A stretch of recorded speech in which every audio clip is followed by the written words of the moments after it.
Hi friends, welcome back to Sudhara modern life. ఈరోజు వచ్చేసి నేను చికెన్ పకోడీ అయితే ప్రిపేర్ చేశానండి. చూడండి, కావాల్సిన ఇంగ్రీడియంట్స్ అయితే నేను అక్కడ పెట్టుకున్నాను. 150 గ్రామ్ చికెన్ అయితే తీసుకున్నానండి.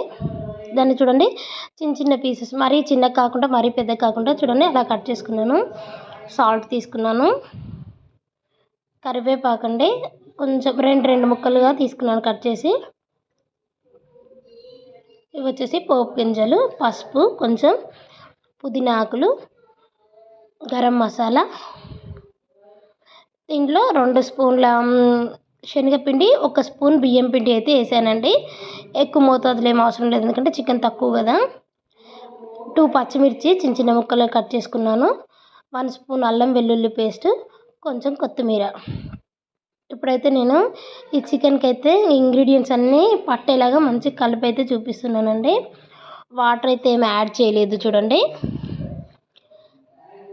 డైరెక్ట్ ఇంకా ఇందులో వేసేసి అన్నీ కలిసేలాగా అయితే బాగా కలుపుకోవాలి.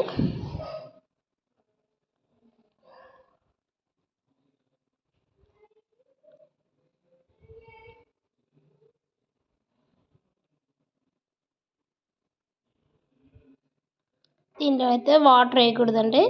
చూడండి, ఒక్క పావడైతే నేను ఒక ఆయిల్ అయితే వేసాను. ఆయిల్ వేసినాక కూడా ఆయిల్ మొత్తం మిక్స్ అయ్యేలాగా మొత్తం కలుపుకోవాలి. ఇంకా మనకి దీంట్లో వాటర్ ఏమీ అవసరం ఉండదు, ఎందుకంటే కొంచెం మోతాదులోనే వేసాం కదా మనము పిండి అయితే. 150 గ్రామ్ చికెన్కి 2 టేబుల్ స్పూన్లు శనగపిండి, 1 టేబుల్ స్పూను బియ్యం పిండి అయితే వేసుకోవాలండి. మిగతా అయితే నేను చెప్పాను కదా, ఆ కొలతలతో వేసుకుంటేనైతే మీకైతే పకోడీ బాగా అంటే బాగా వస్తుంది. ఇలా ముక్కకి అంతా పట్టేలాగా అయితే బాగా కలుపుకోవాలి. చూడండి, మనకైతే పీస్కి మొత్తం పట్టేసింది. చూడండి, మనకి పీస్ ఎక్కడ ఉందో తెలియకుండా చూడండి అట్లా కలిపేసుకోవాలి. ఇలా కలిపేసుకున్న చికెన్ మనమైతే ఫ్రిడ్జ్లోనైతే 2-3 అవర్స్ అయితే పెట్టుకోవాలి. ఎందుకంటే ఈ మసాలాలన్నీ బాగా పట్టేస్తాయి ఇప్పుడు దానికి, చికెన్కి పట్టేసి మనకు పీస్ అనేది మనకు ఆయిల్లో డీప్ ఫ్రై చేసేటప్పుడు తొందరగా ఉడికిపోద్ది అనమాట. లేదంటే పచ్చి పచ్చి ఉండిద్ది, టేస్టీగా ఉండదు, క్రిస్పీగా. అందుకోసమనే దీన్ని అయితే 2 అవర్స్ అయితే ఫ్రిడ్జ్లో పెట్టుకోవాలి. చూడండి, ఇలా ఉంటుంది మొత్తం కలిపిన తర్వాత. ఇప్పుడు దీన్ని అయితే నేనైతే ఇప్పుడు ఫ్రిడ్జ్లో పెట్టేస్తున్నాను. ఫ్రిడ్జ్లో పెట్టేసిన తర్వాత 2 అవర్స్ తర్వాతనైతే ఇంకో ఇలా ఉంది చూడండి.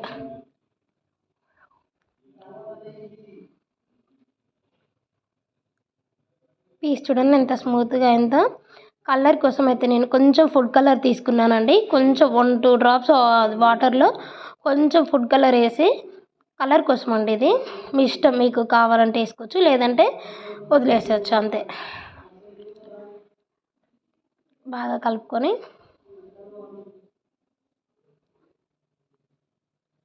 అంతే అండి. డీప్ ఫ్రైకి అయితే నేను ఆయిల్ పెట్టుకున్నాను, హీట్ అయింది, మనం వేసేసుకోవడమే.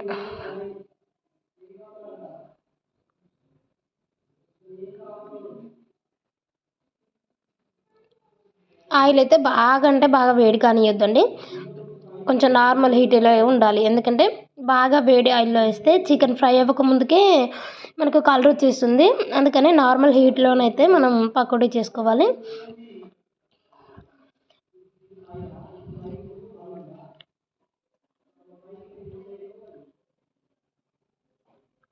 ఒక్కసారి అయితే మనం తిప్పేసుకుందాము.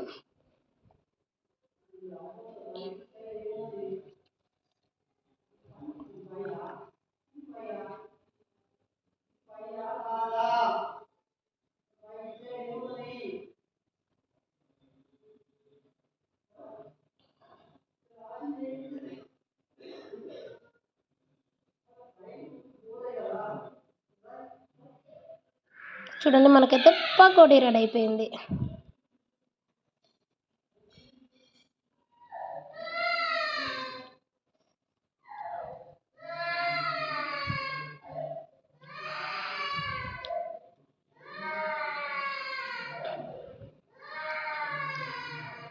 చూడండి, పకోడా అంతా తీసి పక్కన పెట్టుకొని మిగతాది కూడా సేమ్ మనం ఇలానే ప్రిపేర్ చేసుకుందాము.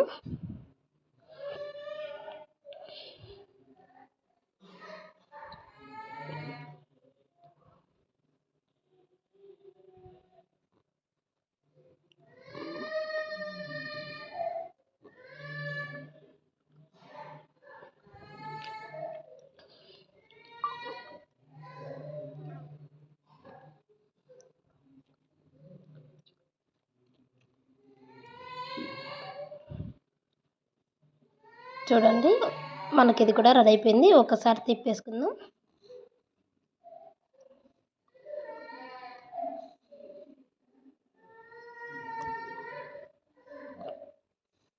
చూసండి గోల్డెన్ బ్రౌన్ కలర్ అండి. ఎంత బాగుంది కదా, చూస్తుంటేనే తినాలనిపిస్తుంది కదా. మీరు కూడా అయితే మీ ఇంట్లో ఇలా ట్రై చేయండి. ఇలా నేను చెప్పిన కొలతలతోనైతే మీరు ఒకసారి ట్రై చేయండి. చాలా అంటే చాలా బాగా వస్తుంది. చికెన్ అయితే 2 hours అయితే ఫ్రిడ్జ్లో ఖచ్చితంగా ఉంచండి. పకోడీ అయితే ఇలా వస్తుంది క్రిస్పీగా.